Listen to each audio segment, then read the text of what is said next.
ಇನ್ನು ಅಂದರೆ ಬಹುಮುಖ್ಯವಾಗಿ ಈ ಒಂದು ಶೋನ ಅಂದರೆ ಒನ್ ಮ್ಯಾನ್ ಶೋ ಥರ ರೂಲ್ ಮಾಡ್ತಾ ಇರುವಂತಹ ಗಿಲ್ಲಿ ಬಗ್ಗೆ ಅಂದರೆ ಕೇಳಲೇಬೇಕು. ಇವನ್ ನೀವು ಕೂಡ ಹೋಗುವಾಗ ನೀವು ಮತ್ತು ರಜತ್ ಅವರು ಇಬ್ಬರು ಕೂಡ ಅಂದರೆ ರೇಸಲ್ಲಿ ಯಾರಿದ್ದಾರೆ ಅಂತ ಹೇಳುವಾಗ ಒಂದು ಹೆಸರು ಕಾಮನ್ ಆಗಿದ್ದು ಗಿಲ್ಲಿ ಅವ್ರದ್ದು. ಸೊ ಅವ್ರು 4 ಕೊಟ್ಟರು, ನೀವು ಇಬ್ಬರನ್ನು ಹೇಳಿದ್ರಿ. ಗಿಲ್ಲಿ ಆಟ ಅಂತ ಬರೋದು ಅಂದರೆ ಎಲ್ಲೋ ಒಂದು ಕಡೆ ಮನೆ ಇಡೀ ಯಾಕಂದರೆ ಎಲ್ಲರೂ ಸುತ್ತನೂ ಅವ್ರು ಇದ್ದಾರೆ. ಯಾಕಂದ್ರೆ ರಕ್ಷಿತ್ ಅವರು ಏನೋ ಗಿಲ್ಲಿನ ಗೆಲ್ಲಿಸ್ಬೇಕು ಅಂತ ಪ್ರಯತ್ನ ಪಟ್ಟು ಏನೇನೆಲ್ಲ ಮಾಡಿದ್ರು. ಆ್ಯಕ್ಚುಲಿ ಕಾವ್ಯನ ಸೋಲಿಸ್ಬೇಕು ಅಂತೆಲ್ಲ ಅವ್ರು ಸಾಕಷ್ಟು ಪ್ರಯತ್ನ ಪಡ್ತಾ ಇದ್ರು. ಈ ಕಡೆ ಗಿಲ್ಲಿ ಕಾವ್ಯ ಆ ಥರದೊಂದು ಅಧ್ಯಾಯ, ಗಿಲ್ಲಿ ರಜತ್ ಅಧ್ಯಾಯ, ಯಾವಾಗ ಗಿಲ್ಲಿ ಚೈತ್ರ ಅದು ಬರುತ್ತೆ, ಗಿಲ್ಲಿ ರಾಶಿಕಾ, ಪ್ರತಿಯೊಬ್ಬರದ್ದು ಗಿಲ್ಲಿ ಕನೆಕ್ಷನ್ ಒಟ್ಟಿನಲ್ಲಿ ಇದೆ. ಮನೆಯನ್ನ ಇಲ್ಲಿ ತನಕ ಫಸ್ಟಿಂದ ಇಲ್ಲಿ ತನಕ ಕನ್ಸಿಸ್ಟೆಂಟ್ ಆಗಿ ಎಂಟರ್ಟೈನ್ ಮಾಡ್ಕೊಂಡು ಆಕ್ಟಿವ್ ಆಗಿರೋದು ಗಿಲ್ಲಿ. ಸೊ ನಿಮ್ಮ ಕಣ್ಣಿನಲ್ಲಿ ನೋಡಿದ ಗಿಲ್ಲಿ ಯಾವ ರೀತಿ ನಿಮ್ಮ ಪ್ರಕಾರ? ಗಿಲ್ಲಿ ತುಂಬಾ ಒಳ್ಳೆ ಎಂಟರ್ಟೈನರ್, ಆ ವಿಷಯದಲ್ಲಿ ಮಾತಿಲ್ಲ. ಆಕ್ಚುಲಿ ಕಾಮಿಡಿಯಿಂದ ಆಚೆಗೆ ನಿಂತ್ರೆ ಮೋಸ್ಟ್ಲಿ ಒಳ್ಳೆ ಹ್ಯೂಮನ್ ಬೀಯಿಂಗ್ ಅನ್ಸುತ್ತೆ, ಗೊತ್ತಿಲ್ಲ. ಬಿಕಾಸ್ ಅವನ ಆ ಫೇಸ್ ನನ್ಗೆ ನೋಡಕ್ ಸಿಗ್ಲೇ ಇಲ್ಲ, 4 ವಾರದಲ್ಲಿ ನಂಗೆ ಅದು ಸಿಗ್ಲೇ ಇಲ್ಲ. ಮತ್ತೆ ಗಿಲ್ಲಿಗೆಲ್ಲ ಒಂದ್ ಕಡೆ ಅಂದ್ರೆ ಅವನೇ ಒಂದ್ಸಲ ನನ್ನ ಹತ್ರ ಕುತ್ಕೊಂಡು ಮಾತಾಡ್ತಾ ಇರುವಾಗ ಹಿಂಗೆ ನಾನು ಅವನು ಕುತ್ಕೊಂಡು ಮಾತಾಡ್ತಾ ಇರುವಾಗ ಅವ್ನು ಹೇಳ್ತಿದ್ದ, ನಾನು ಈ ಸೀಸನ್ಗೆ ಬಂದು ಭಾಳ ಒಳ್ಳೆ ಕೆಲಸ ಮಾಡಿದೆ ಅಕ್ಕ ಅಂತ. ಯಾಕೋ ಅಂತ ಕೇಳಿದ್ದೆ ಅವಾಗ, ಇಲ್ಲ ಅಕ್ಕ ಈ ಸೀಸನ್ನೇ ಪರ್ಫೆಕ್ಟು ಅಂತ ನಂಗೆ ಅನ್ನಿಸ್ತಾ ಇದೆ, ಬೇರೆ ಸೀಸನ್ಗೆ ಬಂದಿದ್ರೆ ನಂಗೆ ಇಷ್ಟು ಈಸಿ ಆಗ್ತಿರ್ಲಿಲ್ಲ ಅಂತ ಗಿಲ್ಲಿಲ್ಲ ಸ್ವಯಂ ಹೇಳಿದ್ದೆ ನನ್ನ ಹತ್ರ. ಸೊ ಅಂದ್ರೆ ಹೌದು, ಅಫ್ಕೋರ್ಸ್ ಈ ಸೀಸನಲ್ಲಿ ಎಲ್ಲೋ ಒಂದ್ ಕಡೆ ಕಾಂಪಿಟೇಷನ್ ಕಡಿಮೆ ಇದೆ ಅಂತ ನಂಗೆ ಅನ್ಸಿದ್ದಿದೆ. ಸೊ ಕಾಮಿಡಿ ಕೆಟಗರಿ ಅಂತ ಬಂದಾಗ ಅಲ್ಲಿ ಚಂದ್ರಪ್ರಭಾ ಅವ್ರು ತುಂಬಾ ಲಾಂಗ್ ಟೈಮ್ ನಿಲ್ಲಿಲ್ಲ.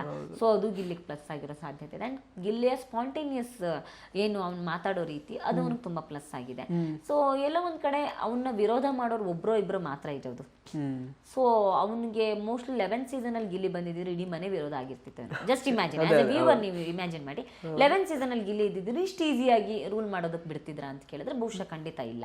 ಯಾಕೆಂತಂದ್ರೆ ಅಲ್ಲಿ ಬೇರೆನೇ ಮನಸ್ಥಿತಿ ಇರುವಂತ ಕಂಟೆಸ್ಟೆಂಟ್ಗಳಿದ್ರು, ಅವರೆಲ್ಲರೂ ಹರಿದು ಮುಕ್ಕುವಂತ ಕಂಟೆಸ್ಟೆಂಟ್ಗಳೇ ಎಲ್ಲರೂ ಇದ್ದಿದ್ದು. ಈ ಸೀಸನ್ ಅಲ್ಲಿ ಎಲ್ಲರೂ ಗಿಲ್ಲಿನ ಡೇ 1 ಇಂದಲೇ ಅಕ್ಸೆಪ್ಟ್ ಮಾಡ್ಕೊಂಡ್ಬಿಟ್ರು, ಅವನಿಗೆ ಸರೆಂಡರ್ ಆದ್ರು ಅನ್ನೋ ತರದೊಂದು ಮೈಂಡ್ ಸೆಟ್ ಇದೆ. ಸೊ ಹಂಗಾಗಿ ಅದು ಪ್ಲಸ್ ಆಗ್ತಿದೆ. ಆದ್ರೆ ಇದು 200% ಅವನಿಗೆ ಪ್ಲಸ್ ಆಗತ್ತಾ ಹೇಳಕ್ಕಾಗಲ್ಲ. ಇನ್ನೊಂದು ವಾರ 2 ವಾರ ಹೋಗ್ತಾ ಜನಕ್ಕೆ ಅವ್ನ ಕಾಮಿಡಿ ಇರಿಟೇಟ್ ಅನ್ಸ್ಬಿಟ್ರೆ, ನಾನು ಬರ್ತಾ ಅವ್ನಿಗೆ ಇಲ್ಲಿಗೆ ಅದನ್ನೇ ಹೇಳ್ತಾ ಬಂದೆ, ನಿನ್ ಕಾಮಿಡಿ ಎಲ್ಲರಿಗೂ ಇಷ್ಟ ಆಗ್ತಿದೆ, ಇಷ್ಟ ಆಗೋ ತರನೇ ಇಟ್ಕೋ, ಇರಿಟೇಟ್ ಆಗೋ ಹಾಗಿರ್ಬಾರ್ದು. ಸೊ ಯಾವುದು ಮಿತಿ ಮೀರಿದ್ರೆ ಇರಿಟೇಟ್ ಆಗುತ್ತೆ. ಸೊ ಅದಾಗದೇ ಹೋಗ್ಲಿ, ಅವ್ನ ನಾಟಕ ಒಳ್ಳೇದೇ ಆಗ್ಲಿ, ಬಟ್ ಮುಂದೆ ಆಗಬಾರ್ದು ಅನ್ನೋದು ಒಂದು ಇದು. ಇನ್ನು ಅವನು ಪ್ರೂವ್ ಮಾಡ್ಕೊಳ್ಳೋದು ಟಾಸ್ಕ್ಗಳಲ್ಲಿ ಪ್ರೂವ್ ಮಾಡ್ಕೊಳ್ಳೋಕೆ ತುಂಬಾ ಇದೆ. ಸೊ ಆ ವಿಷಯದಲ್ಲಿ ಅವ್ನು ಪ್ರೂವ್ ಮಾಡ್ಕೊಳ್ಳೇಬೇಕಿದೆ. ಸೊ ಅದು ಕೂಡ ಮ್ಯಾಟ್ರ್ ಆಗುತ್ತೆ, ಗೆಲ್ಬೇಕು ಅಂತ ಬಂದಾಗ ಅದು ಕೂಡ ಮ್ಯಾಟ್ರ್ ಆಗುತ್ತೆ. ಸೊ ಅದರಲ್ಲೂ ಈಗ ನಮ್ಮ ಸೀಸನಲ್ಲಿ ಹನುಮಂತು ಸರಳತೆಯಿಂದ ಮಾತ್ರ ಗೆದ್ನ ಕೇಳಿದ್ರಲ್ಲ, ಅವ್ನು ಸೂಪರ್ ಆಗಿ ಟಾಸ್ಕ್ ಆಡ್ತಿದ್ದ. ಹನುಮಂತನ ಸ್ಪೀಡ್, ಅವನ ಸ್ಕಿಲ್ ಯಾವುದ್ರಲ್ಲೂ ಯಾರೂ ಇದು ಮಾಡಕ್ ಆಗ್ತಿರ್ಲಿಲ್ಲ. ಸೊ ಗಿಲ್ಲಿ ಕೂಡ ತನ್ನ ಟಾಸ್ಕಲ್ಲಿ ಪ್ರೂವ್ ಮಾಡ್ಕೊಂಡಾಗ ಮಾತ್ರ ಬಹುಶಃ ಅವನು ಗೆಲ್ಲೋದು ಈಸಿ ಆಗುತ್ತೆ ಅನ್ಸುತ್ತೆ. ಅದರ್ವೈಸ್ ಲೆಸ್ ಕಾಂಪಿಟೇಷನ್ ಇರೋ ಕಾರಣಕ್ಕೂ ಅದು ಸಾಧ್ಯ ಆಗ್ತಿದೆ ಅಂತ ಅನ್ಸುತ್ತೆ. ಬಿಕಾಸ್ ಯಾಕೆಂತ ಹೇಳಿದ್ರೆ ಈಗ 80 days ಆಯ್ತು ಆಲ್ಮೋಸ್ಟ್. ಸೊ ಮೊದಲು ಫಸ್ಟ್ ವೀಕ್ ಯಾರು ಎಲಿಮಿನೇಟ್ ಆಗಿ ಹೋದ್ರು, ಮತ್ತು ಈಗ ಇವತ್ತು 80ನೇ ದಿನ ನೀವು ಆಚೆ ಬಂದಿರುವಂತಹ ನೀವಿಬ್ರು ಕೂಡ ಆಕ್ಚುಲಿ ಅಂದ್ರೆ ರೇಸಲ್ಲಿ ಯಾರಿದ್ದಾರೆ ಅಂತಂದ್ರೆ ಗಿಲ್ಲಿ ಅಂತಾನೆ ಹೇಳಿದ್ದಾರೆ.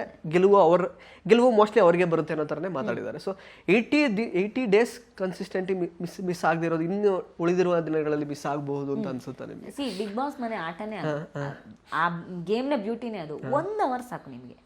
1 hour ಅಲ್ಲಿ ಯಾವುದೋ ಒಂದು ಟಾಸ್ಕ್ ಅಲ್ಲಿ ಏನೋ ಒಂದು ಮಾತು ತಪ್ಪಿ ಬಂದ್ರೆ ಸಾಕು ಇಡೀ ಜನ ನಿಮ್ಮನ್ನು ವಿರೋಧ ಮಾಡೋದಕ್ಕೆ. ಸೊ ಗೇಮ್ ನಲ್ಲಿ ಲಾಸ್ಟ್ ದಿನದ ತನಕನು ಯಾಕೆ ಮನೆಯಲ್ಲಿ ಬಡ್ದಾಡ್ಬೇಕು ಅಂತ ಕೇಳಿದ್ರೆ, ಸೊ ಇದು ಜನಕ್ಕೆ ನೀವು ಇಷ್ಟ ಆಗೋದಕ್ಕೆ ಅಥವಾ ಇಷ್ಟ ಆಗದೆ ಇರೋದಕ್ಕೆ ಒಂದು ಇನ್ಸಿಡೆಂಟ್ ಸಾಕು ಅಂತ. ಸೊ ಒಂದು ಇನ್ಸಿಡೆಂಟ್ ಅಲ್ಲಿ ಅವ್ರೇನೋ ಒಂದು ತಪ್ಪಿ ಮಾತಾಡಿ ಅಥವಾ ಏನೋ ಒಂದು ತಪ್ಪು ಅಭಿಪ್ರಾಯನ ಕೊಟ್ಟು ಕೂಡ ಅವ್ರ ಆಟನ ಕಳ್ಕೊಳ್ಳೋ ಸಾಧ್ಯತೆ ಇದೆ. ಹಾಗಾಗಿ ಈ ಕನ್ಸಿಸ್ಟೆನ್ಸಿ ಅನ್ನೋದ್ರಿಂದ ಆಚೆಗೆ ಯಾವುದೋ ಒಂದು ಮ್ಯಾಜಿಕ್ ಯಾವಾಗ್ಲೂ ಬಿಗ್ ಬಾಸ್ ಮನೆ ಒಳಗಡೆ ನಡೆಯುತ್ತೆ. ಸೊ ಅದು ಪಾಸಿಟಿವ್ ಆಗಿ ನೋಡಿಬಹುದು, ನೆಗೆಟಿವ್ ಆಗಿ ನೋಡ್ಬೋದು. ಯಾರು ಗೊತ್ತು, ಗಿಲ್ಲಿ ಸೂಪರ್ ಆಗಿ ಆಡ್ಬೋದು ನೆಕ್ಸ್ಟ್ ವೀಕು. ಸೂಪರ್ ಆಗಿ ಆಡಿದ್ರೆ ಅವನ್ನ ಯಾರು ಇದ್ ಮಾಡಕ್ ಆಗಲ್ಲ. ನಾನು ಅದನ್ನೇ ನೆಕ್ಸ್ಟ್ ಈಗ ನಮ್ಮ ಸೀಸನ್ ಅಲ್ಲಿ ಟಿಕೆಟ್ ಟು ಫಿನಾಲೆ ಎಲ್ಲ ಇತ್ತು.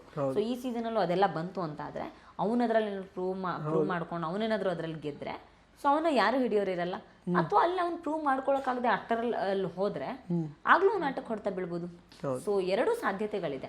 ಅಲ್ಲೆಲ್ಲೋ ಇನ್ನೊಂದು 4 ವಾರ ಇರ್ಬೇಕಾದ್ರೆ ಇರಿಟೇಟೆಡ್ ಆಗಿ ಅವ್ನ ಕಾಮಿಡಿನೇ ಒಂದಷ್ಟು ಜನಕ್ಕೆ ಇರಿಟೇಟ್ ಆಗಿ ಅದು ಏನಾದ್ರು ನೆಗೆಟಿವ್ ಆಗ್ಬೋದು.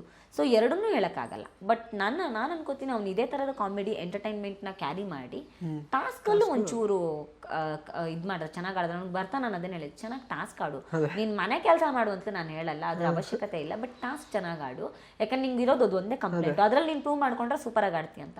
ಸೊ ಅದ್ರಲ್ಲಿ ಆಡಿದ್ರೆ ಖಂಡಿತವಾಗ್ಲೂ ಅವ್ನು ಗೆಲ್ಬೋದು ಅಂತ. ಇಂಟ್ರೆಸ್ಟಿಂಗ್ ಮತ್ತು ಇನ್ಫಾರ್ಮೇಟಿವ್ ವಿಡಿಯೋಗಳನ್ನ ಮಿಸ್ ಮಾಡ್ಕೋಬೇಡಿ, ಈಗಲೇ ಸಬ್ಸ್ಕ್ರೈಬ್ ಮಾಡಿ.